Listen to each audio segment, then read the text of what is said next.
आप सभी अच्छे से पढ़ें, खूब तरक्की करें, इसी शुभकामनाओं के साथ मेरी ओर से आपको बहुत बहुत शुभकामनाएं। ठीक है, हम कल देख रहे थे क्लास 12 में लेसन नंबर 2 नर से नारायण में आपको पढ़ा रही थी। वो नर से नारायण जो बाबू गुलाब राय जी द्वारा लिखे थे, उसमें बताया है कि पानी जो बारिश होती है, वर्षा जो होती है, उसकी वजह से जो लेखक है उनका घर परिवार जो है वो पानी से पूरा भर चुका है।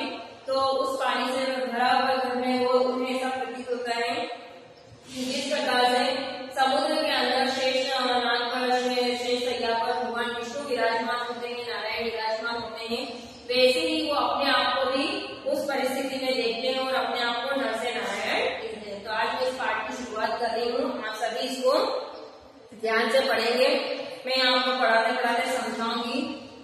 ठीक है, देखें नर से नारायण। सितंबर के महीने में प्राणी की त्राही त्राही मची थी। मैंने भी धर्म पालन के लिए पास के खेत में चली बो रही थी।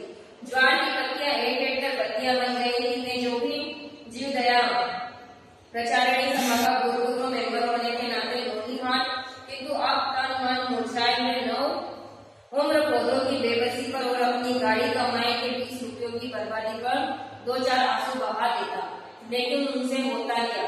यदि वे रीति गाड़ी काव्यों की विरहणी गोपियों के समान होते, जिनसे कि समुद्र का पानी खारा हो गया था, गोपियों खारा होने के कारण सिंचाई के काम न देता। फिर भी गरीब किसानों को साल को भस्म करने वाली आगों के बादल बनते दिखाई दिए। दीपदाहों से धूम उठे या जलकर उठे क्षितिज तक के, ऐसा मालूम होने लगा कि अब दीनदयाल के कान में भिनक पड़ी हो, शायद यह न कहना पड़े का वर्षा जब ऋषि सुखानी। ऐसा मालूम धुआं काले गजरारे शाम दोनों को देखकर मेरा मन मधुर नृत्य करने लगा। बहादुर उपयोगिता की अपेक्षा में अपने सौंदर्य से अधिक प्रभावित होता हूँ। बाहर घूमता फिरा, नन्ही नन्ही बूंदों से सुखद शीतल स्पर्श से पुलकित हुआ। आनंद और कर्तव्य तथा श्रेय प्रेम का समन्वय करने कॉलेज भी गया। यद्यपि मेरी सदा छुट्टी सी रहती है, तो भी वर्षा के कारण कॉलेज बंद हो जाने से बालकपन के संस्कारों व प्रसन्नता का अनुभव किया। खुली धुलाई सड़कों की स्निग्ध चमकीली घटा तथा चारों ओर के नैना खिलाओ छाया वाली आदि सौंदर्य का आस्वादन करता हुआ हंसता खेलता खेती की ओर हर्षपूर्ण दृष्टिपात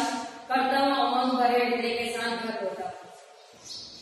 यहाँ पर लेखक जो है उन्होंने अपने जीवन काल की कुछ बातें यहाँ बताई है कि वर्षा के समय में किस प्रकार का मौसम रहता है, प्रकृति कैसी होती है, और वो जब कॉलेज जाते हैं तो उस समय कॉलेज वर्षा के कारण बंद हो जाता है। या छोटी छोटी बूंदें जो वर्षा की होती है उससे मन कैसा आनंदित होता है। तो उन्होंने बताया कि सितंबर के महीने में पानी की त्राही त्राही बची हुई थी। सितंबर माह जो है वो अत्यधिक वर्षा का समय आ गया था। तो यहाँ पानी वर्षा जो थी वो बहुत तेज हो रही थी, जिसके कारण चारों ओर त्राही त्राही मची हुई थी। मतलब बहुत अधिक पानी होने के कारण सब अस्त व्यस्त हो गया था।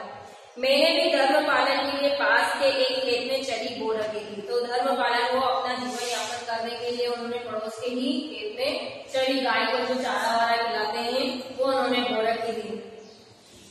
ज्वार की पत्तियां कर गत्तियां बन गई थी। अब ज्वार जो थी तो उनकी पत्तियां जो बढ़ी हुई थी तो वो पानी के कारण थोड़ी सी नरम और नाजुक हो गई थी। जीव दया प्रचारणी सभा का भूतपूर्व मेंबर होने के नाते नौनिहाल ने तो अपना मन मुरझाए नव उम्र पौधों की बेबसी पर और अपनी गाड़ी कमाए के 20 रुपयों की बर्बादी पर 2-4 आंसू बहा लेता। अब जब पानी के कारण त्राही त्राही मच रही थी, खेत खलिहान में इतना पानी भर चुका था कि वो मुरझा गए थे, और इन सबको देखते हुए उन्हें अपने मुरझाए पौधों को देखकर और उन्हें रोना आ रहा था। पर रोने से होता क्या, इस प्रकार का सोचकर वो कहने लगे कि जो रीतिकालीन कवियों की विरहणी, यानी कि जो रीतिकाल के कवि थे वो विरहणी यानी किसी से बिछड़ने पर जो अपना दुख प्रतीत करते हैं, उस समय की गतिविधि को वो जिस तरह अपने काव्य में प्रदर्शित करते हैं, वैसे ही यहाँ पर जो लेखक हैं वो भी यही कर रहे हैं कि उनके जो पेड़ पौधे या जो खेत खलिहान है वो बारिश की वजह से अस्त व्यस्त हो गए हैं, तो वो उनसे क्या हो गए हैं, दूर हो गए, बिछड़ गए हैं, तो जिसको देखकर उन्हें भी विरह उत्पन्न हो रहा है। जिनसे कि समुद्र का पानी खारा हो गया था, तो भी वे खारा होने के कारण सिंचाई के काम न देते हैं। समुद्र का पानी जो होता है वो खारा होता है और उस पानी का उपयोग नहीं किया जा सकता है। फिर भी गरीब किसानों के सार को भस्म करने वाली आंखों के बादल बनते दिखाई दिए। दिग्दाओं से धूम न उठे या जलधर उठे क्षितिज तक। ऐसा मालूम होने लगा कि दीनदयाल के कान में भनक पड़ी और शायद यह कहना पड़े का वर्षा जब ऋषि सुखाने के, जब वर्षा ऐसे समय में हुई कि जो खेत थे, खलिहान थे, वो तो गर्मी के मारे सुखा गए और अब वर्षा होने से क्या फायदा कि समय निकलने के बाद में अगर किसी चीज की उपयोगिता आती है तो वो हमारे किसी काम की नहीं रहती है। धूम धुआरे तारे बजरारे शाम घनों को देखकर मेरा मन मयूर नृत्य करने लगा। बादलों की उपयोगिता की अपेक्षा में उनके सौंदर्य से अधिक प्रभावित होता हूँ। बाहर घूमता फिरा, नन्ही नन्ही बूंदों के सुखद शीतल स्पर्श से पुलकित हुआ। आनंद और कर्तव्य तथा प्रेम का समन्वय करने कॉलेज भी गया। यद्यपि मेरी सदा छुट्टियां ही रहती, तो भी वर्षा के कारण कॉलेज बंद हो जाने से बालकपन के संस्कारों प्रसन्नता का अनुभव करता हूँ। तो जब बारिश होती है, बारिश की नन्ही नन्ही बूंदें जब पेड़ पत्तों पौधों पर पड़ती हैं, तो उनको देखकर बहुत ही मन आनंद होता है। वो कहते हैं कि जब वो कॉलेज जाते थे, तो अक्सर वैसे कॉलेज बंद रहते थे, परंतु फिर भी जब बारिश होती थी तो उनके कॉलेज अक्सर बंद रहते थे। तो वो बालक की तरह, जब बालक छोटे होते हैं तब वो जिस प्रकार से उन्हें अनुभव होता है कि बारिश आती है तो बहुत अच्छा लगता है, वैसे ही यहाँ पर लेखक भी अनुभव करते हैं। बूंदों के सुखद शीतल स्पर्श से पुलकित हुआ। आनंद और कर्तव्य का श्रेय प्रेम का समन्वय करने कॉलेज भी गए। यद्यपि मेरी सदा छुट्टी ही रहती, तो भी वर्षा के कारण कॉलेज बंद हो जाने से बालकपन के संस्कारों व प्रसन्नता का अनुभव किया। धुली धुलाई सड़कों की स्निग्ध चमकीली छटा तथा चारों ओर के नैनाभिराम छाया में भी आर्द्र सौंदर्य का आस्वादन करता हुआ हंसता खेलता खेती की ओर हर्षपूर्ण दृष्टिपात करता हुआ उमंग भरे हृदय के साथ घर लौटा। और इस प्रकार से उन्होंने आनंदित होकर वर्षा का आनंद लिया और वर्षा के आनंद से झूमते हुए वो अपने खेत खलिहानों को देखते हुए घर की ओर लौटे। सेकेंड पैराग्राफ है, मेघ के कारण शरीर में जो स्फूर्ति आई उससे प्रेरित हो लिखने बैठ गया। कभी कभी बाहर जाकर मेघाच्छादित गगनमंडल की शोभा निखर लेता था। मेघ के कारण शरीर में जो स्फूर्ति आई कि बारिश में वो जब भीग कर आए तो उन्हें बहुत ही आनंद की अनुभूति हुई और उस आनंद की अनुभूति में उनका शरीर जो था वो हिल उठा था, स्फूर्ति आ गई थी। उन सबसे प्रेरित हो वो कुछ न कुछ लिखने बैठ गए। कभी कभी बाहर जाकर मेघाच्छादित गगन मंडल की शोभा निरख लेता था कि लिखते लिखते जब उन्हें ऐसा लगता है कि थोड़ी देर बाहर घूमना चाहिए, तो वो बादलों की तरफ देखकर, गगन की तरफ, आसमान की तरफ देखकर और बहुत कुछ लिखने की कोशिश करते थे और उनकी शोभा को निहारते, और उस समय निहारते वक्त वो मन में वो विचार करते थे कि अब वो क्या लिखेंगे। किंतु मैं नहीं जानता था कि इस सौंदर्य में इतना विष भरा है कि कभी कभी पीछे की ओर बगीचे में जाकर शेफाली की उदार समन वर्षा का तथा धोए धोए पत्तों वाली हरित ललित यौवन भरी लहलहाती रोनी लताओं के सौंदर्य मधुर को अपने सतरश्मि नेत्रों द्वारा पान कर लेता था।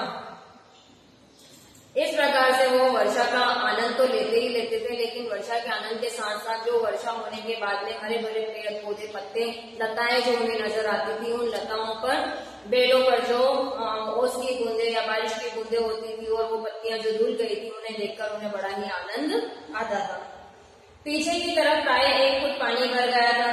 मेरी सौंदर्य उपासना अब विचलित रही, क्योंकि ऐसा कई बार हो चुका था। बच्चे भी घर की गंगा जी में कागज की नाव तैराकर खुश हो रहे थे। क्या हुआ कि जब अत्यधिक बारिश हो गई, पानी बहुत ज्यादा आ गया, तो पानी के आने की वजह से उनके पीछे के हिस्से में 1 फुट पानी भर गया था और जो उनकी सौंदर्य उपासना थी, जो सुंदरता वो देख रहे थे, वो धीरे धीरे क्या हो गई थी, धूमिल हो रही थी, क्योंकि अत्यधिक पानी होने के कारण जो आसपास का वातावरण था वो पूरा ही नमी में परिवर्तित हो गया था। क्योंकि ऐसा कई बार हो चुका था, बच्चे भी घर की गंगा जी में कागज की नाव तैराकर खुश हो रहे थे कि जब पानी अत्यधिक बढ़ जाता है तो नजारा ऐसा नजर आता है कि जैसे हमारे घर में ही गंगा जी आ गई, यानी कि जो पानी है वो उसे उन्होंने गंगा माता कहा है। ठीक है, मैं अपनी सूखी खेती के पुनर्जीवन प्राप्त करने के स्वप्न में मग्न था। अब उन्हें ऐसा लगा कि पानी आने से जो उनके खेत खलियान सुखा गए थे, जो पानी नहीं आया था तब उनके खेत खलियान सुखा गए थे, परंतु अब पानी आ गया है तो उनके खेतों में भी हरियाली आ जाएगी, इस प्रकार का वो विचार कर रहे थे। सायंकाल तक सारा दृश्य रस के दोनों अर्थों में रसमय था। मैं अपनी सूखी खेती के पुनर्जीवन प्राप्त करने के लिए स्वप्न में मग्न था। सायंकाल तक सारा दृश्य रस के दोनों अर्थों में रसमय था। यह जलमय था और आनंदमय भी। यद्यपि पानी के साथ साथ थोड़ी आकांक्षाएं बढ़ रही थी, तथापि मामला रस के विरस नहीं हुआ था। सिमटी सिमटी जल भर रही तालाब, जिस प्रकार सज्जन के पास सद्गुण आते हैं अथवा आजकल की युग में बेकारों की अर्जियों से दफ्तर बन जाते हैं, वैसे ही चारों ओर के पानी से मेरे आसपास की जमीन तालाब बनी हुई थी। घर में इस बात का प्रश्न अवश्य उठा था कि कहीं तालाब अपनी मर्यादा का उल्लंघन करके अपने विस्तार को मेरे घर तक न ले आए, किंतु वह शंका असंभव मानकर टाल दी गई। उस समय कुछ किया भी नहीं जा सकता था। मेरे सेलरों के रोशनदान 3 फुट ऊंचाई पर थे। यह सब उहापोह हो रही थी कि पास की जमीन का पानी मर्यादा से बाहर होकर मेरी जमीन में आ गया। वह क्यों ना आता? मेरे मकान में बाउंड्री वाल भी नहीं थी। मैं देश और राज्य की सीमाओं को जब शूद्र समझता था तब घर के चारों ओर क्यों सीमा बांधता? मैं तो अनंत का उपासक है। मतलब है कि जो लेखक थे उन्होंने अपने घर के आसपास कोई बाउंड्री नहीं बना रखी थी, लेकिन पानी जो था वो धीरे धीरे क्या होता जा रहा था, बढ़ता जा रहा था। बढ़ते पानी के कारण उनके घर के जो रोशनदान थे वहां तक पानी बढ़ने की संभावना थी, पर उन्होंने सोचा कि अभी पानी इतना नहीं आया है, लेकिन पानी जब आ रहा था तो उनके घर के चारों ओर जो बाउंड्री थी वो उन्होंने नहीं बनाई थी। नहीं बनाने के कारण पानी अंदर तक आ रहा था। उन्होंने इसलिए नहीं बनाई थी क्योंकि वो ऐसा सोचते थे कि हमें कहीं भी अपना वो नहीं जमाना चाहिए। लेकिन उन्होंने कहा है कि जैसे देश और राज्य की सीमाओं को जब शूद्र समझता था तब घर के चारों मतलब राज्य और देश की जो सीमाएं होती हम अपना वहां तक एक जिसको बोलते हैं कि ये इतनी सीमा हमारी है और फिर उसके बाद बॉर्डर के बाद पाकिस्तान की लग जाती है या ऐसा है। तो इस प्रकार से उन्होंने कहा कि मैं किसी भी प्रकार की बाउंड्री बनाकर उसको अपने इसमें सीमित नहीं रखना चाहता था। थोड़ी देर में पानी रोशनदारों के मुंह तक पहुंचा। वो पहुंच गया, उनमें से होकर जल प्रपात होने लगा। तब क्या हुआ कि पानी की अत्यधिक बढ़ने लगा, बारिश अत्यधिक होने लगी। बारिश होने के कारण जो घर के रोशनदान होते हैं जहाँ से खुली हवा और प्रकाश अंदर आता है, वैसे ही पानी अत्यधिक बढ़ गया और उन रोशनदानों से उनके घर के अंदर पानी आने लगा और इनमें होकर जल प्रपात होने लगा। जल प्रपात हम कहीं झरने देखते हैं तो वो ऊंचाई से जब झरने गिरते हैं तो उसे जल प्रपात कहा जाता है। निगरा फॉल मैंने देखा तो नहीं है, किंतु फिर भी यह कर सकता हूँ कि वास्तविकता पर कल्पना का रंग चढ़ा लेने से उसी का कुछ दृश्य उपस्थित हो गया। इस प्रकार से निगरा फॉल मतलब वही जलप्रपात आपने कभी देखा होगा। जबलपुर जाते हैं तो ऊंचाई से जब पानी गिरता है तो वो बहुत ही सुंदर प्रतीत होता है। या छोटी छोटी जगहों पर से बीच में से पहाड़ों के बीच में से जब पानी ऊंचाई से गिरता है तो वो झरने बहुत ही अच्छे लगते हैं। तो यहाँ पर भी वही हुआ है कि जब उनके घर के रोशनदानों में से पानी जब आ रहा था तो उनका ऐसा कहना था कि उन्होंने निगरा फॉल नहीं देखा, लेकिन अब उनको समझ में आ रहा है कि ये पानी जिस तरह से रोशनदान के अंदर से आ रहा है तो वो निगरा फॉल की तरह ही दिखाई दे रहा है। कि वास्तविकता की कल्पना के मतलब कि उन्होंने जो वास्तविकता देखी कि रोशनदानों से जो पानी आ रहा है वो पानी इसी प्रकार की तरह दिखाई देगा। उन्होंने अपनी कल्पना में देखा कि कल्पना के जो सपने देखे उन्होंने कि निगरा फॉल ऐसा होता होगा, ऐसा जो मुझे यहाँ दिखाई दे रहा है। तो इस प्रकार की कल्पना देखकर उन्होंने यह अपने आप ने उस दृश्य को उपस्थित कर दिया।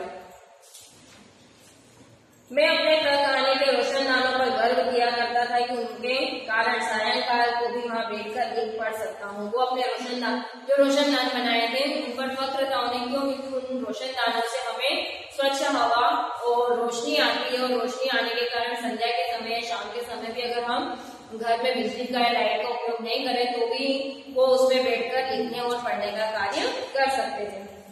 जो महाशय मेरा मकान देखने की कृपा करते उनमें आर पार वायु संचार की तारीफ बड़ी प्रसन्नता के साथ करता था, और जो भी उनका घर देखता था तो वो सभी व्यक्ति उनके घर की तारीफ करते थे कि तुम्हारे यहाँ बहुत अच्छे रोशनदान बने हुए हैं जिसमें से हवा आती जाती रहती है, क्योंकि उससे मुझे अपनी टूटी फूटी शान और स्वास्थ्य विज्ञान संबंधी ज्ञान के प्रदर्शन का मौका मिल जाता है। फिर वो अपने घर की तारीफ करने लग जाते थे कि मैंने रोशनदान क्यों बनाए, उससे क्या होगा, इस प्रकार से वो उनको प्रेरित करते थे। सौंदर्य प्रिय होते हुए भी खाने के झरनों के पुष्ट मासल सौंदर्य का आस्वादन न कर सका। यदि घर को तमाशा भी देखना चाहता तो नामुमकिन हो गया था। एक ही साथ बिजली ठप हो गई, घर को तमाशा देखने वाले को कम से कम प्रकाश की तो जरूरत नहीं होती, या तो पूर्व जन्म के पापों के उदय होने के कारण असूर्यता नाम से लोग का अंधेत्रमसाव्रता का दृश्य उपस्थित होगा। और इस प्रकार से पानी अत्यधिक बढ़ गया। पानी अत्यधिक बढ़ने के कारण रोशनदानों में से पानी आ गया, घर के अंदर पानी आ गया, घर में पानी आने के कारण बिजली चली गई, बिजली जाने के कारण घर में अंधकार ही अंधकार हो गया। तो उन्होंने कहा पता नहीं ऐसे कौन से पूर्व जन्म में पाप किए थे जिसके कारण आज ये दिन देखने को मिला है। घनी कालिमा बिना स्तर जमे होने लगी। सूची में एक अंधकार का साम्राज्य हो गया। हाथ का हाथ न सूझता था। बाइबिल के आदर्श दानों की भांति दाएं हाथ बाएं हाथ की बात नहीं जान सकता था। सर से सर टकराने की नौबत आ गई। लालटेन की पुकार होने लगी, और इस प्रकार से घर में अंधकार छा गया। अंधकार छाने के कारण घर में कुछ भी दिखाई नहीं देता। आज हमारे घर में भी बारिश अगर बहुत ज्यादा अधिक हो जाती है और अचानक लाइट चली जाती है तो हमें कुछ भी दिखाई नहीं देता है, क्योंकि हमें लाइट की आदत सी हो गई है। और आजकल के लोग इतने रोशनदान नहीं बनाते हैं कि जिससे घर में सूर्य का प्रकाश आसानी से आ जाए, क्योंकि सबके मकान आजकल पक्के मकान बन चुके हैं, सब अच्छे बिल्डिंग में रहते हैं, तो हर कोई, और अगर रोशनदान बनाए भी है तो वहाँ हम लोग पर्दे लगा देते हैं। तो इस प्रकार से यहाँ पर लेकर के ऊपर क्या हुआ कि रोशनदान में से तो पानी आने लग गया, ऊपर से बिजली चली गई। बिजली जाने के कारण पूरा घर जो था वो अंधकारमय हो गया। अंधकारमय होने के कारण सब एक दूसरे से टकरा रहे थे, एक दूसरे से विचलित हो रहे थे। फिर उनके हाथ एक दूसरे से टकराने लगे और सर से सर टकराने लगे, और लालटेन ढूंढने के लिए वो इधर उधर अपने आप को पूरे